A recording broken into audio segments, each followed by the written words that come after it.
Hello, everybody. Welcome back to the Board YouTube channel for our weekly NBA's Takeaway Show. Back after a week off because it was the NBA trade deadline, right as the show was usually in its live time. So we had that watch along there. So we have 2 weeks of NBA action that we have to cover here with myself, Jacob, joined alongside, of course, my co-host for Thursdays, Kirk Evans. And it's very good timing as well for this show. 3 NBA games tonight, and then it's the NBA All-Star break. So we can really round off what's the unofficial halfway point of the season and see where teams can go for the rest of it. But Kirk Evans, I know you were away on vacation for a while. How did that treat you in the middle of the NBA season? Yeah, no, maybe not the best time to take a vacation with this All-Star break coming up, but no, it was great. I needed a week off, so it was nice to have some time off and then come back for the Super Bowl, which was a fun watch, and then now just winding down. But the All-Star break will still be decently busy for me. Any exposure on the Super Bowl? Did you get involved betting wise?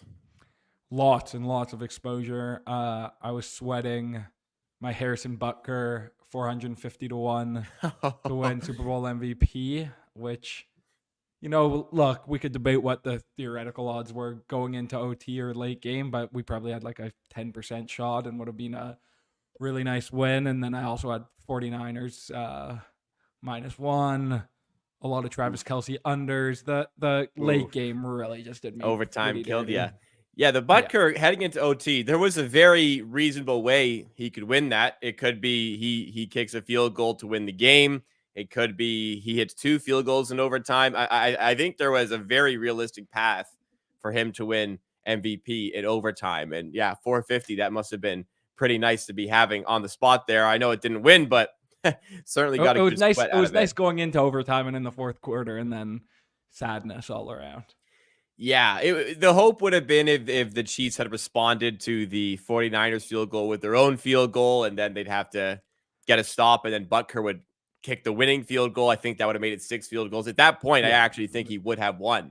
It yeah, would I be agree. hard to ignore him. And the Kelsey catch late hurt him a lot as well. Like if he had hit a nice big field goal to send it into Yeah, overtime, yeah, then yeah. he really would have been up there. But yeah, once Mahomes just started driving and San Francisco just played a total shell, it was dead. But good for Kansas City. I'm a big Taylor Swift guy, so happy for them.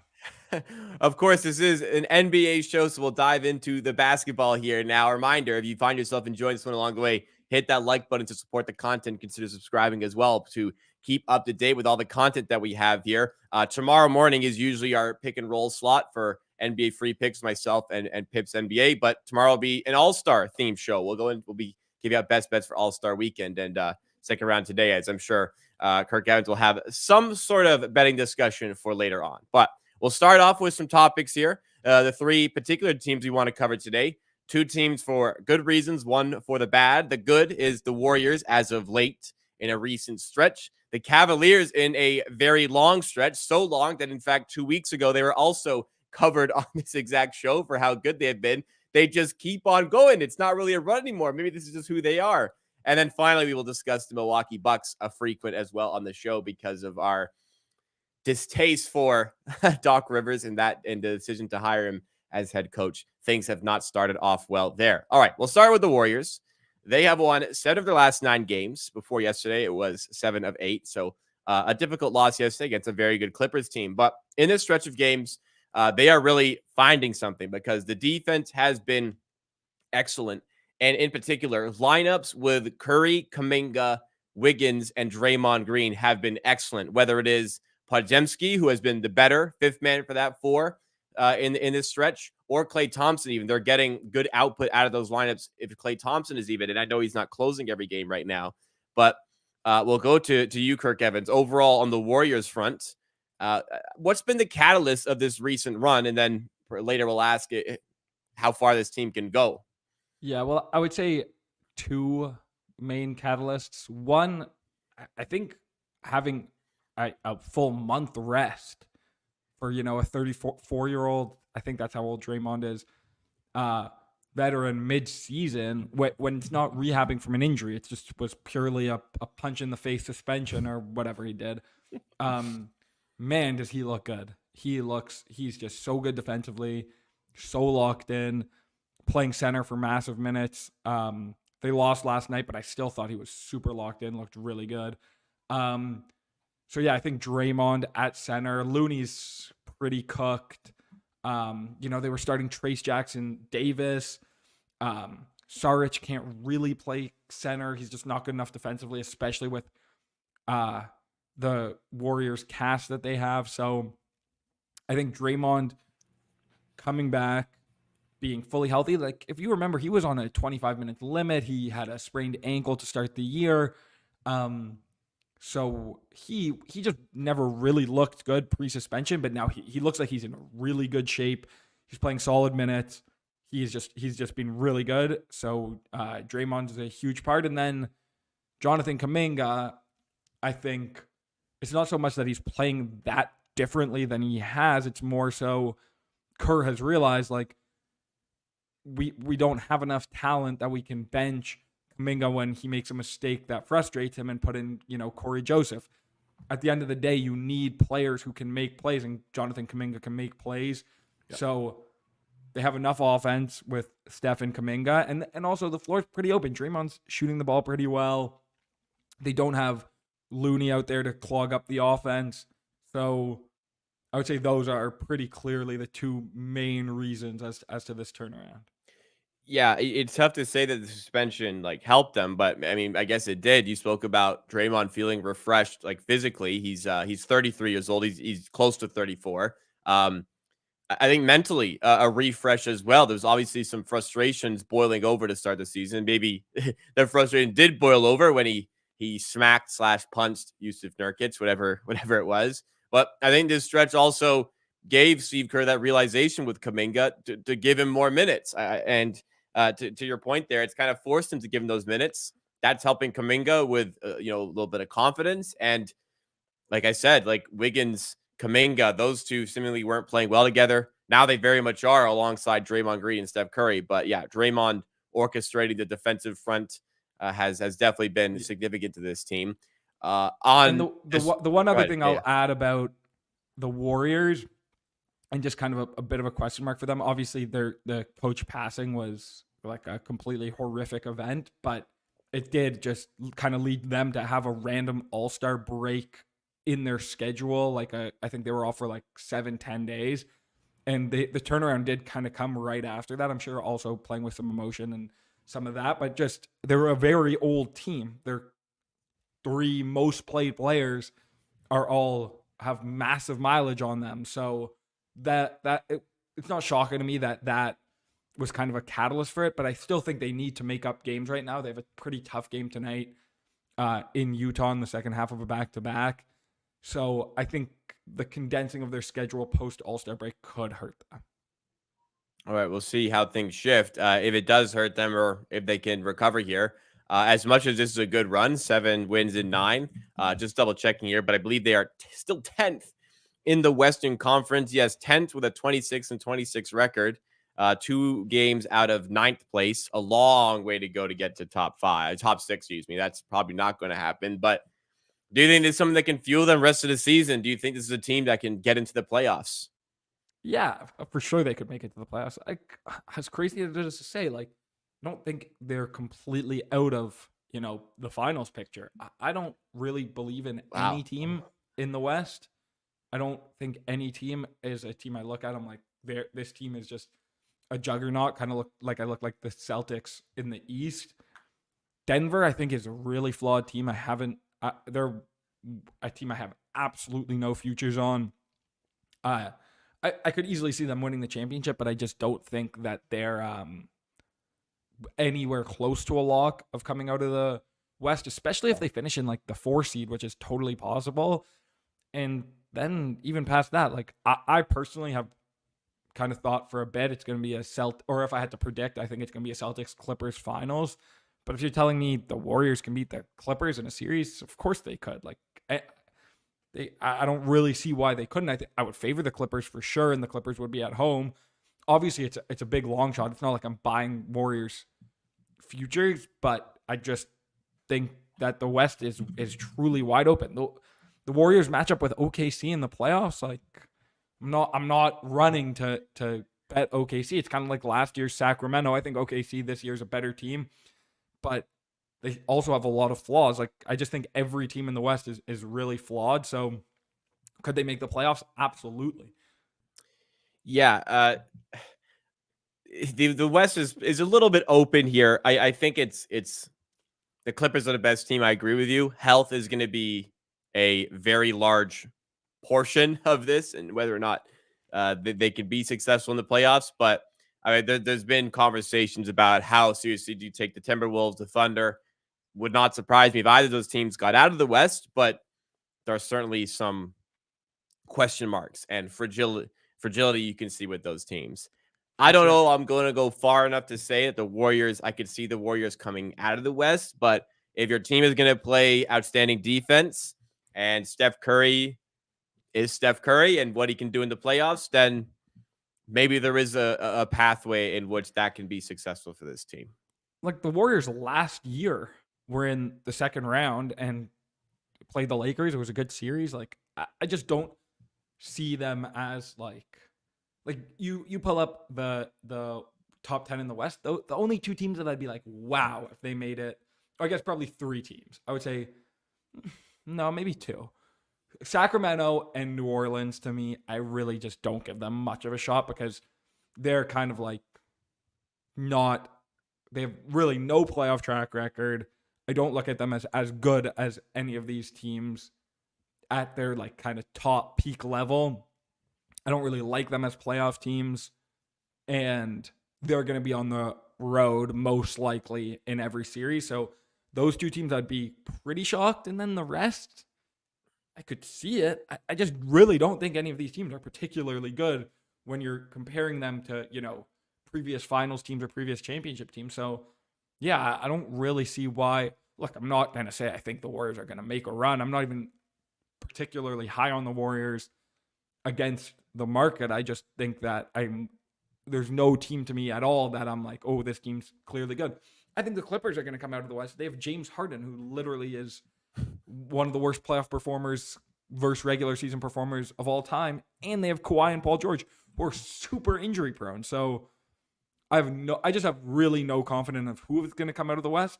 So for that reason, I look at it as, I don't really see why anyone couldn't. Fair enough. Let's shift gears here. Go to the top of the Eastern Conference, or very close to it at that. The Cavaliers, 2 weeks ago, we covered them. They had won 11 of 12 games.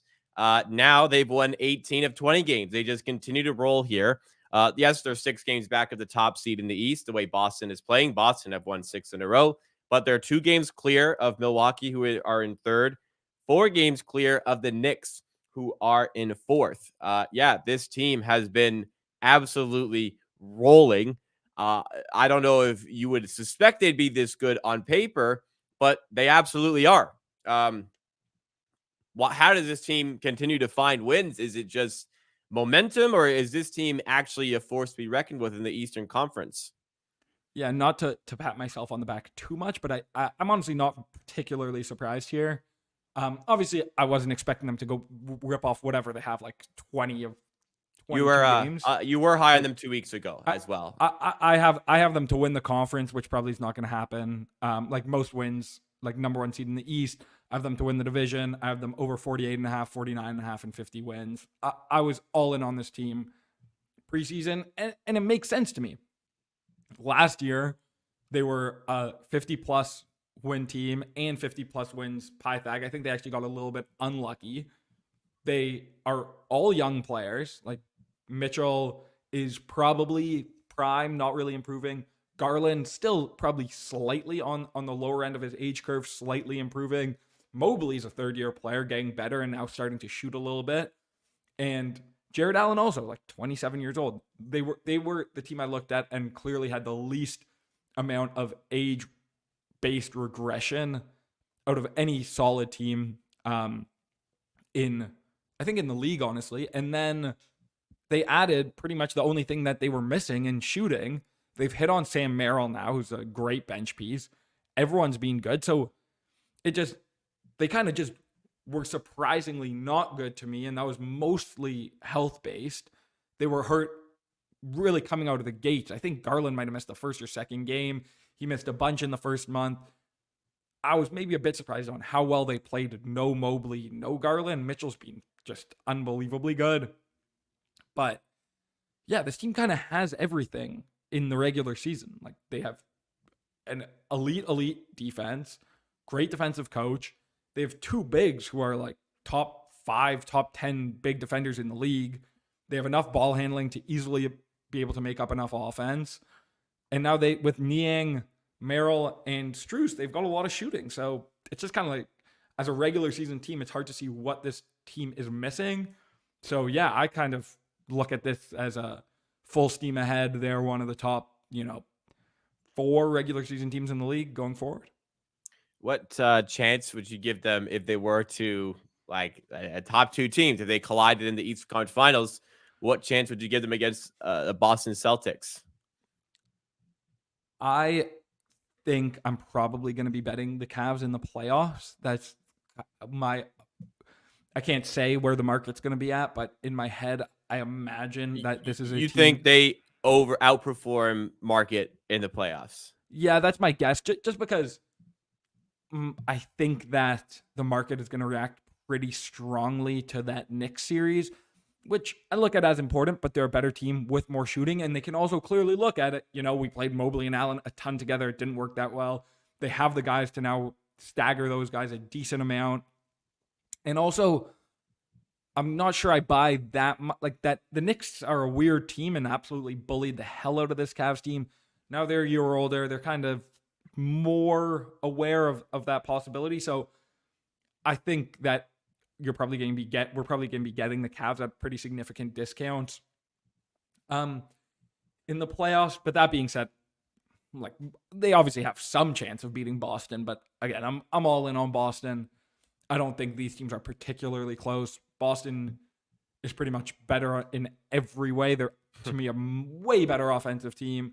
And playoff defense is probably around equal, especially with how much the Cavs are going to have to take off one of Mobley or Allen and how much Boston will be able to spread them. Boston just has so much shooting, so much talent. They're just, I do not think the Cavs, unless Boston is injured, has a real chance, but I also don't really think anyone other than maybe Milwaukee, if Milwaukee really hits their highest end outcome, can beat a healthy Boston team.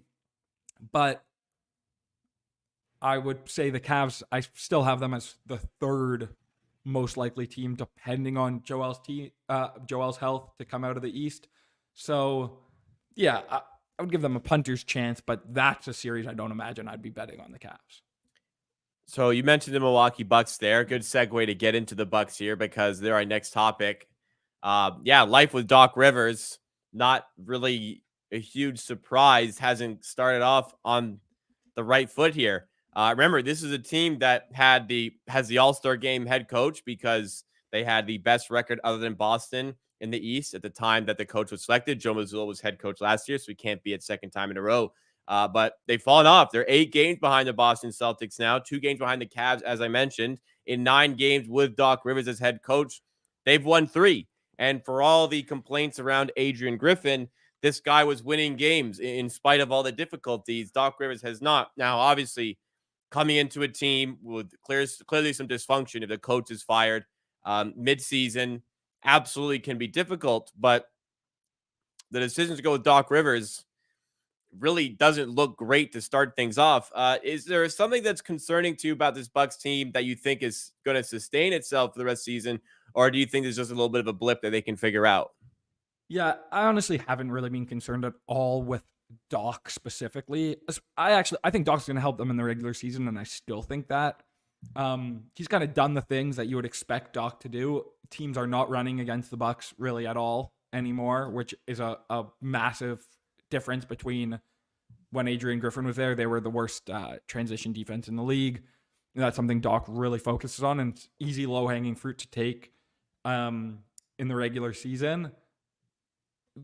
The thing that's concerning about the Bucks, especially both a regular season and playoff team, is they're one of the most shallow contending teams that you'll see.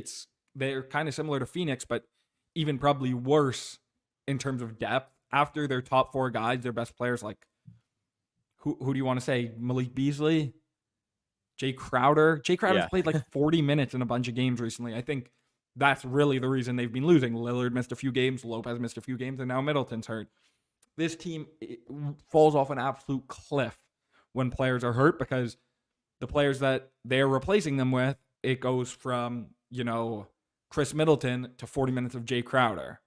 It goes from Chris Middleton to Pat Connaughton to, what's his name, AJ Green, Marshawn Beauchamp. Like these are just really very bad players, so they're super, super shallow. I guess Bobby Portis is probably a bit better than Malik Beasley, if you want to say, for their fifth best player. But yeah, I just think they're a super shallow team who really relies on their top end, which is why I've still always kind of held out some hope that if things go right for them in the playoffs and just they're the healthy team, they have some shot. But it hasn't really been Doc Rivers to me. I think he's actually going to shore up the defense a decent amount. They're playing kind of a more serious brand of basketball, less possessions. But yeah, also a pretty serious concern at this point is Dame Lillard's just not having a very good season. Yeah. He's pretty old and hasn't been he's very starting good. in the All-Star game. Yeah, which I was actually thinking about that. Why is it? Who would be starting over him? But he's Brunson, just not really having. Maxey. Yeah, Maxey probably does deserve it over him. Maxey's, I would say, has been better than him. So, yeah, Dame having a bad year and being pretty old is certainly concerning. And yeah, Middleton being injured again, he takes a long time to ramp up. He has a lot of previous injuries. So yeah, there's a lot of concerns with the Bucks, but my concern isn't really Doc Rivers. I think Doc Rivers is a fine regular season coach, and I think he's actually come in and done similar things that, I would have recommended for them to do with Adrian Griffin. And I think also a big thing is that Giannis and Dame probably respect Doc a lot more than they do Adrian Griffin. But that being said, the concerns are the depth. Lillard struggling. Lillard's also on a bit of a wonky ankle. And yeah, Middleton, they need Middleton to be really good if they want to do anything in the playoffs. And Middleton's had some stretches where he's been solid this year, but he also gets hurt a lot and is hurt currently. So yeah, those are my big concerns. But Doc has kind of been par for the course for me. Right. I see what you're saying there. A comment from 95 Yada saying that Bobby Portis is streaky, but undoubtedly best bench player. I mean, when Bobby Portis is on, he's very on. We saw that when they won the championship. It's been a bit of time now, but yeah. There's definitely a player who can impact the game. I'll agree with that. I think he's definitely their best bench player by far. Malik starts, but Portis is probably a better player, but they're kind of different. Like Portis is more of like a floor raiser player. Malik Beasley's pretty bad defensively, but can at least get, he can really shoot and can play with other good players, maybe a little more than Portis. But again, Malik Beasley is starting for this team. He started pretty much every game this season.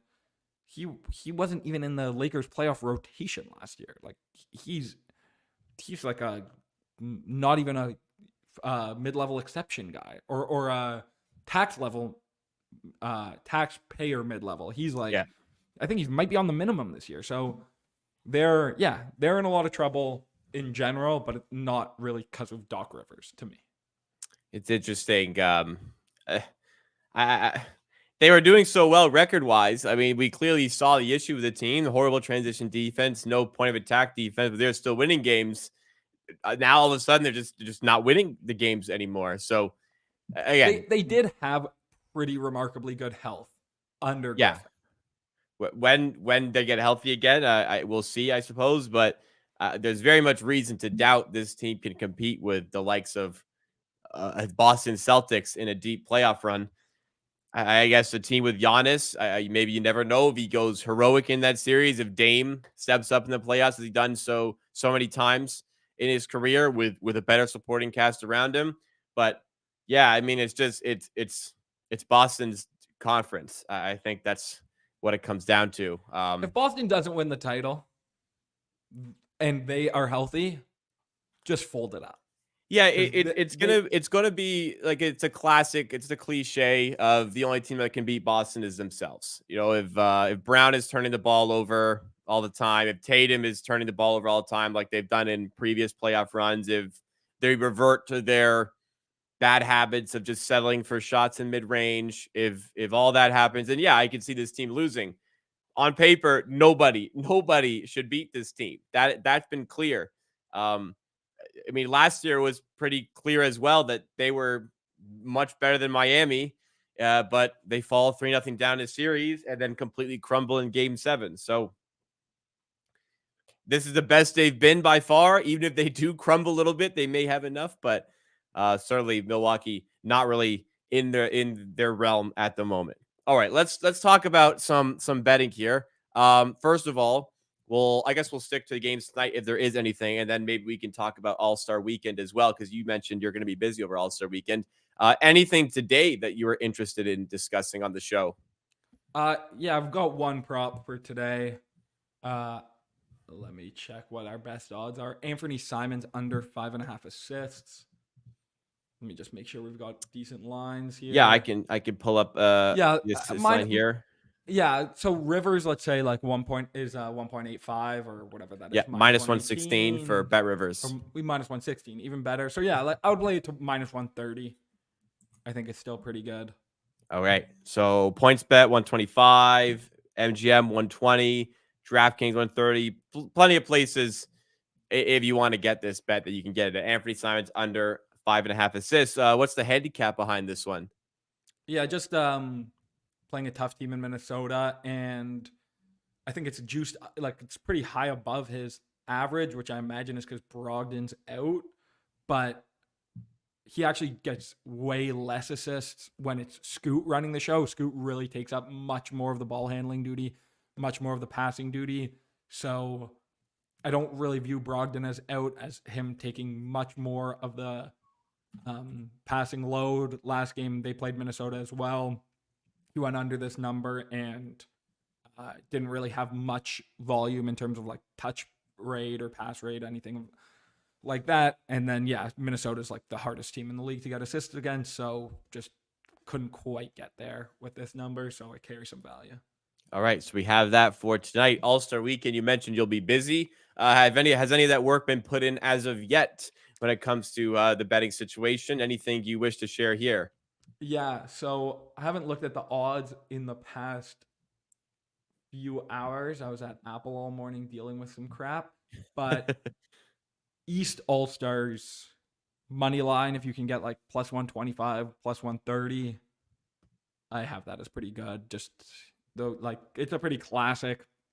The West All-Stars are a much better team, but they're all veterans who don't really care at all about the All-Star game. Luka and Jokic are like by far the top 1 and 2. Absolutely dog it in. Could not try any less in the All-Star game. And then LeBron, Paul George, Kawhi, Anthony Edwards are all hurt. There are some guys hurt on the East as well, but I expect the West to, and the East is all, the team's much worse. It's pretty obvious as to why the West is favored, but it's like all first-time All-Stars, mostly guys who you look at and like, oh, okay, I could see them actually giving some effort in this game. The game's in Indiana. Halliburton starting. Oh, yeah, so you could take that as well. Halliburton, All-Star Game MVP, anything at like plus 1,500 or better. I played a bit of that as well. All right, plus 1,500 better for Halliburton MVP. I'm kind of looking around for All-Star Game prices here. How about just what would be like the number you would say is the lowest you can go for East on the money line there? Yeah, so I'm seeing plus 128 at FanDuel. Obviously, I think that's good. Plus, I guess plus 124 at DK. That's fine as well. Okay. So we'll say the 128 there for the FanDuel, 124 at the lowest. We'll see. I if you're a closing line value guy, which I very much am, this is not, I'm not running this through a model. I just personally think All-Star games typically an effort category, and there's a lot of reasons to not like the West. So I have no idea if the market is going to agree with me on this. Yep, fair enough completely.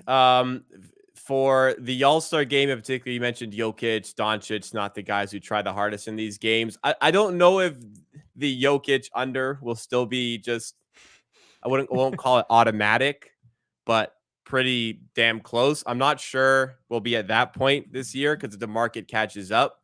Um, do you think people are still just gonna like this? This is kind of like the Super Bowl where people were saying for player props, if you're gonna bet under, bet it late because just there's so much money going into these markets on like a recreational player that's going to consistently go on overs.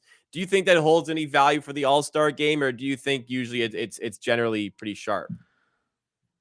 I would say neither. I definitely don't think it's sharp. The All-Star game prices, like it's a very, if you think about the challenge of pricing it, it's a very hard thing to price. Yes. You don't know who's going to play. You don't know who's going to care. But I don't think they get that much money on these bets, honestly. So I wouldn't, if you like an under, I would definitely just jump on it right away. I did think the Super Bowl props, there were a lot of really good unders late. I bet a lot of unders on Sunday. Some hit, some didn't. So who knows? They were good. But if you looked right prior to kickoff, there were people standing at the window just absolutely smashing, Debo under rushing, Kelsey under receiving, moved like 3 yards right late. So I definitely think there was some of it. I don't think it's like as egregious as it's been in the past, but I definitely still think there's some value there. But you also, the thing about pricing or finding opportunities like that, you need to be able to actually find a decent way to price it, because you need to be able to find out what you think is a reasonable line and then compare that against the market versus like you can't just blind bet every under right late into the Super Bowl. I think most lines were fair, but I think there were particular few that were still lined quite high. Completely makes sense. As for me this year, a question from Yada asking if I'm betting 3-point dunk contest. Maybe. We're going to do more work on that tomorrow morning. Tomorrow, 9:45 on this channel. Me and Pips are going to go more in depth on the All-Star weekend in like just go through all the lines in general, see if there's anything specifically that we're like. One thing that I do like out the gate here is absolutely in the skills competition. I was hoping that I could get a decent price on Team All-Stars in this skills competition, and I am happily surprised that they are not even favored to win the event. Plus 180 on Team All-Star to win the skills competition. That is Team Maxey, Trae Young, and Scotty Barnes. They're going up against Team Top Picks, which is Banchero, Wembanyama, and Edwards, and Team Pacers, which is Halliburton, Turner, and Mathurin. So for starters, Team Pacers is plus 190 here. I think they should be pretty largely underdogs in this event. I get they're totally at home. Disagree. I've bet Really? on Team Pacers and probably will continue to do so. Wow. Again, it's the exact same thing. Yeah, obviously, if this was a 100% effort, team Top Picks makes no sense to me why they're favored. But that's what I'm saying. You're betting on Trae Young in an event that pretty much is all how much do you try? I don't know. And Scotty too. Scotty's not really a guy who I look at as like is going to go. It's a relay event. By far the most skilled. I agree with you there. It's a relay event. I'm absolutely taking this team in a relay event over a team with Turner and a team that has Wembanyama, Banchero. Like I get these are all good players, but like I'm taking two very nimble point guards with Scotty Barnes in that one. For the passing one, definitely have the best passing unit as a whole with this team. I think Wembanyama and Banchero will struggle in that event. Obviously, the event is very, very hard to like come up with a true process here. I do not think that this team should be. Definitely, the top picks team should not be favored for me. I'm very happy to see. Like, just totally with you. If this was, I knew they were going full price. Team All Stars just clearly favored. They're the only team that doesn't have a big man. They're all ball handlers. Yes, but the fact that it's in Indiana. To me, okay, it's in Indiana. They're probably going to try. Do you remember Jordan Clarkson in this event a few years ago? I wouldn't shock me if Trae Young was similar. But last year I had Team Jazz actually. It wasn't for the Hope Court reason, but I remember not liking. I remember liking the price there. But yeah, this year, I saw the teams. When lines open If I can get this team plus 130, plus 140 or better, I'm pretty happy. And they're not favored, so I'm happy here. I guess it's more of a fade the top picks team, but I don't know. I don't have the pace that high. Maybe you're valuing the motivation more than I am. Yeah, I guess we'll see how that turns out. Give me guys who are going to try it all. That's really what I care Fair about. enough. I mean, fair enough completely on that front. So that being said, if you're on my side here, you're going to go with the skill players over anything. Plus 180, I really like. If you're going to go with the motivation, plus 190. But we're both pretty confident fading team top picks is also there's much better right than plus move. 190. Like I think I took like plus 210. Right. I'm just still where I've seen here. Is just have it. But yes, obviously shop around for this one. But more coverage on All-Star Weekend betting will be on the way on this channel with myself and Pitts tomorrow. We'll go through all of the events as well because we'll have just a bit more time to do so. But yeah, I'm looking at that one. We have a couple questions here betting wise. First of all, well, this is on topic, so we'll go to this one first, and we'll go to the Kings championship question in a second here. But RWFan23 asks on any opinion on Sabrina versus Steph. Sabrina is plus 200. Any opinions there? Sabrina tweeted that she's going to shoot from the NBA line. That's really, I just am not that confident that she's going to shoot from there. If she shoots from the NBA line, I like Steph. If she shoots from the WNBA line, I like Sabrina. Okay. Interesting on that one. So if you like Sabrina, then you will definitely like the plus 200 on her. Yeah, no, I mean not plus 200. Like if she's shooting from the WNBA line with a woman's ball, she's just as good of a shooter as Steph. But if she's shooting from the NBA line, even at minus 260, I'll probably take Steph. Okay, it's a lot farther. She's not used to it. It's a lot of shots. She is an incredibly good deep shooter, and her shot is like really good. She set that record. But if she's shooting from the NBA line, I probably won't bet it. If she's shooting from the WNBA line, I'll for sure be betting a lot on Sabrina. All right. Interesting on that one. Another question from Joe Gao asked about, so he said, is plus 7,000 on Kings Championship future a donation? You mentioned earlier they're one of the few teams you see as not serious for a championship. Okay, maybe not serious, but like you don't think that that's a team that could realistically do it. Yeah, that's a donation in my opinion. Nice and easy on the analysis there. A donation if you're going to be betting Kings plus 7,000 to win the NBA championship. All right, I guess that will do it for today. So the picks on the show for today, you have the Anthony Simons under 5.5 assists, minus 116 at Bet Rivers. There's minus 120s out there, minus 25s, all the way up to minus 130. Max to play that one.